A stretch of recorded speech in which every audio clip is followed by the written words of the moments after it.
E já estamos de volta com Temperando o Papo e estamos passando por uma situação muito complicada no Brasil, né? Graças a Deus agora as chuvas aumentaram e as nossas represas estão aumentando o nível de água também.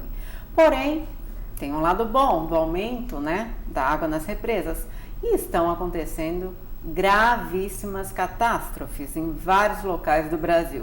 A gente vai falar o que a engenharia pode contribuir com a falta d'água, com as catástrofes e também com o transporte de carga. A gente recebe aqui no Temperando o Papo o engenheiro civil Rogério Romanek. Obrigado pela participação, Ariane. É um prazer estar aqui no Temperando o Papo e conversando a respeito desse assunto sério que é uma hora a falta de água e outra hora a sobra de água. São Paulo é um exemplo dos excessos, né? Hora Sim. Tem muito excesso de falta e hora tem excesso de sobra de água, né?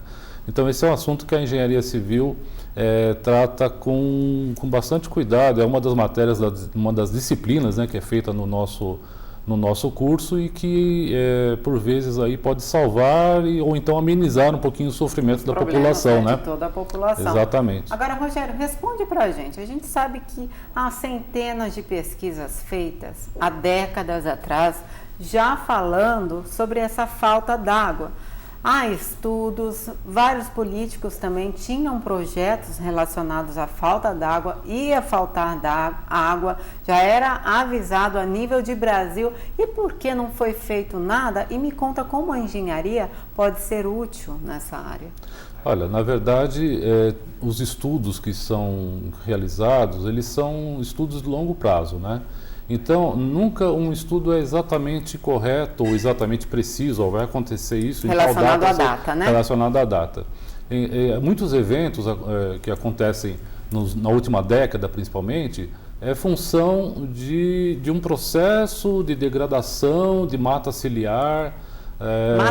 Mata ciliar. Mata ciliar, o que é? É a mata do entorno. Tá. Dos rios, na margem, protege, né? Isso, exatamente, a vegetação que protege e que mantém a água no seu nível natural. Sim. Então, no momento em que você tira essa vegetação, a água não tem mais a porosidade necessária para subir um pouco mais a superfície, então ela fica mais profunda. Tá. E o solo fica mais seco e tudo mais.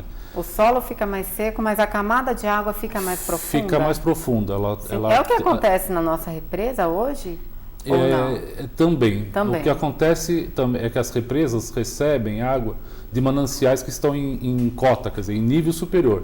Então, se chove na cabeceira, aquela água vai, por gravidade, vai se escoando e vai sendo represada numa área adequada para que ela possa servir para distribuição. Sim. O que acontece é que o pessoal fala, pô, chove muito, chove demais, mas não chove onde precisa. Vai para a área exata? Então, São Paulo está num platô, quer dizer, uma zona mais ou menos plana, e que é difícil de você conduzir água para lá e para cá, para o local certo. Então, mas com planejamento, com a engenharia, não poderia ter sido feito isso, então, Rogério? Minha opinião aí particular, tá? Não tem nada a ver com o profissional.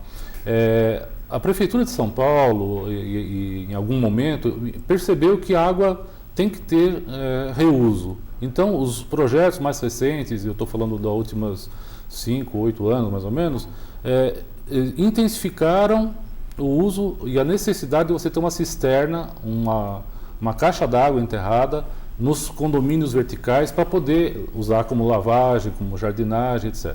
Então isso é uma solução que eu acho que tem que ser uma forma de reuso que teria que ser mais intensificada para todas as casas, residências, exatamente. Por quê? A gente tem visto soluções caseiras do pessoal colocando lá um barril, né, e despejando da calha. E aí o que acontece? A dengue está aí também. Então, tem um outro lado que é o risco ambiental que isso pode ocasionar.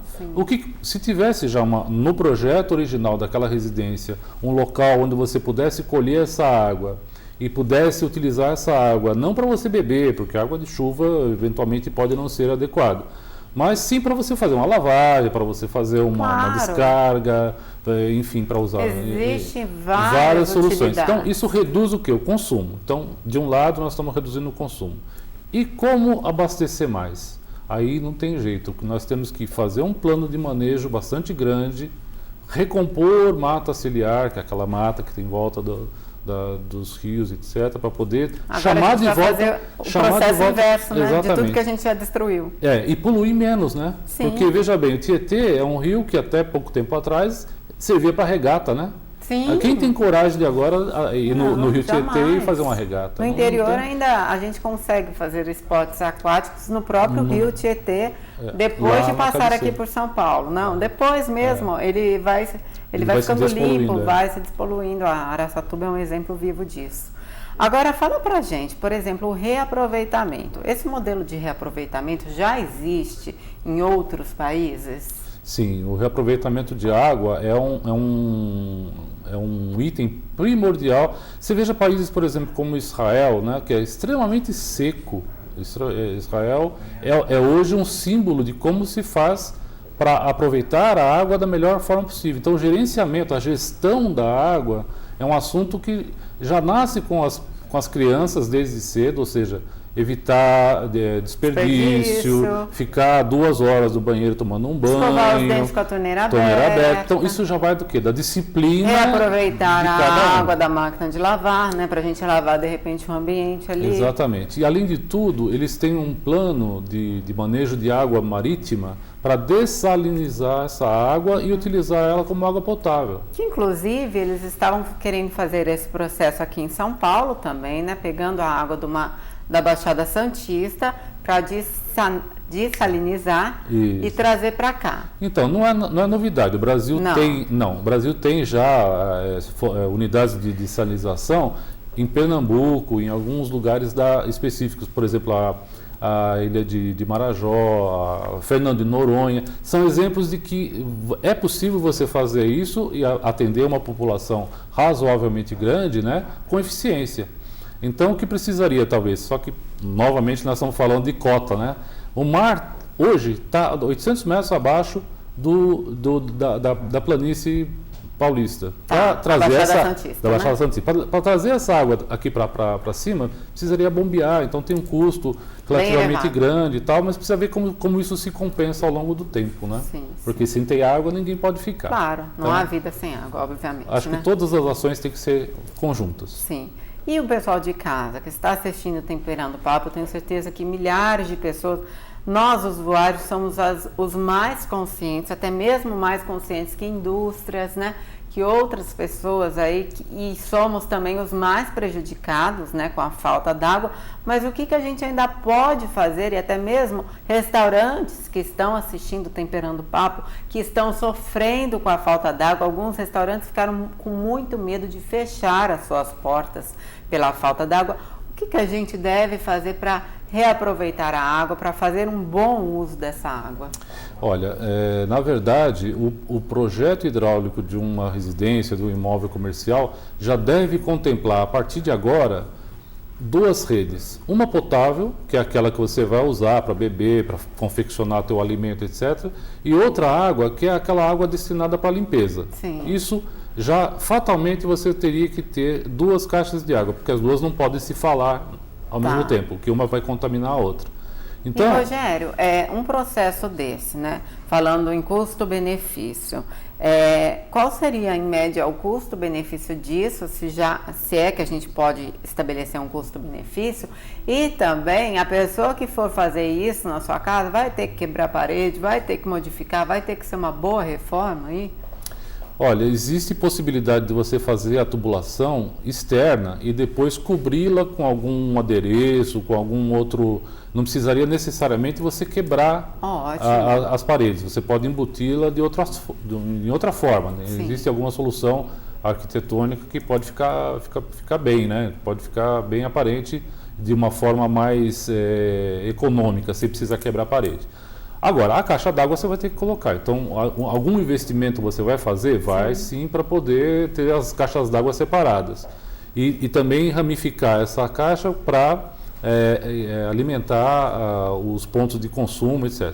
Então, qual o benefício disso? O benefício é de você, ao mesmo tempo, colaborar com a coletividade, no sentido de reduzir teu consumo, baratear esse teu consumo, porque uma parte dessa água, como já disse, pode ser água de chuva. Sim, é um investimento, né? É um investimento e a custo zero.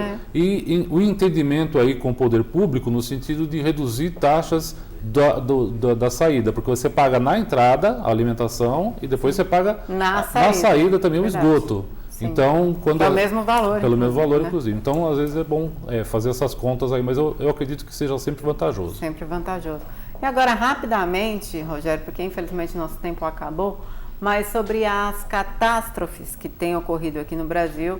Infelizmente, na semana passada vivenciamos aí enchentes enormes, a gente precisando de chuva, a chuva indo para o local errado. Infelizmente, várias famílias aí ficaram desoladas, ficaram sem casa, perderam absolutamente tudo. Graças a Deus ainda lhe restou a vida, que é o bem mais valioso do mundo. Exatamente. Mas e aí, o que acontece? O que a engenharia civil pode fazer para resolver a vida dessas famílias, para que não passem por isso todos os anos, gente?